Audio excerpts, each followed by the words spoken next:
மிதக்கும் படகு உணவகத்தை தொடங்கி வைத்திருக்கிறோம். மாண்புமிகு சிறு குறு நடுத்தர தொழில்கள் மற்றும் நகர்ப்புற வாழ்விட மேம்பாட்டுத்துறை அமைச்சர் அவர்களும், நாடாளுமன்ற சட்டமன்ற உறுப்பினர்கள், உள்ளாட்சி பிரதிநிதிகளோடு அரசு துறை செயலாளர், சுற்றுலாத்துறையினுடைய ஆணையர் எல்லோரும் இணைந்து இன்றைக்கு இந்த மிதக்கும் படகு உணவகத்தை தொடங்கி வைத்திருக்கிறோம். இந்த உணவகத்தினுடைய பரப்பு 3000 சதுரடிகள் கொண்டதாகும். இது 5 கோடி ரூபாய் மதிப்பீட்டிலே தமிழ்நாடு அரசு பங்களிப்போடு, தனியார் பங்களிப்போடு இந்த மிதக்கும் படகு உணவகம் இன்றைக்கு தொடங்கப்பட்டிருக்கிறது. மாண்புமிகு முதலமைச்சர் அவர்கள் இதற்கு அனுமதி அளித்து இந்த படகு உணவகம், மிதக்கும் படகு உணவகம் திறந்து வைக்கப்பட்டிருக்கிறது.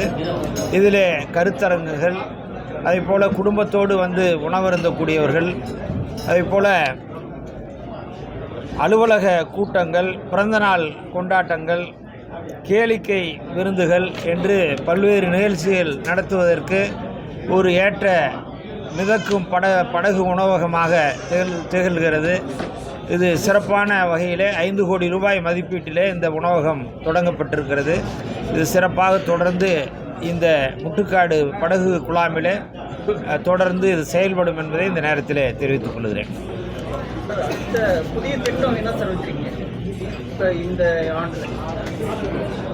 இந்த ஆண்டிலே? பல்வேறு சுற்றுலா தலங்களை உருவாக்க வேண்டும் என்று மாண்புமிகு முதலமைச்சர் அவர்களுடைய வழிகாட்டுதலோடு தமிழ்நாட்டிலே 300 சுற்றுலா மையங்களை ஏற்படுத்த வேண்டும் என்று முதலமைச்சர் அவர்கள் தெரிவித்திருக்கிறார்கள். அந்த அடிப்படையிலே பல்வேறு சுற்றுலா மையங்களை இந்த ஆண்டு புதிதாக தொடங்க இருக்கிறோம். இதுதான் முதல் மிதக்கும் படகு உணவகம். இது வரவேற்பு அப்படின்னு பார்த்து படிப்படியாக தொடங்கப்படும்.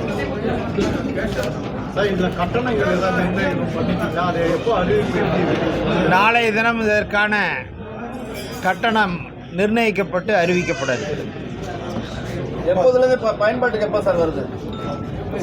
நாளைய தினத்திலிருந்து பயன்பாட்டிற்கு வரும்.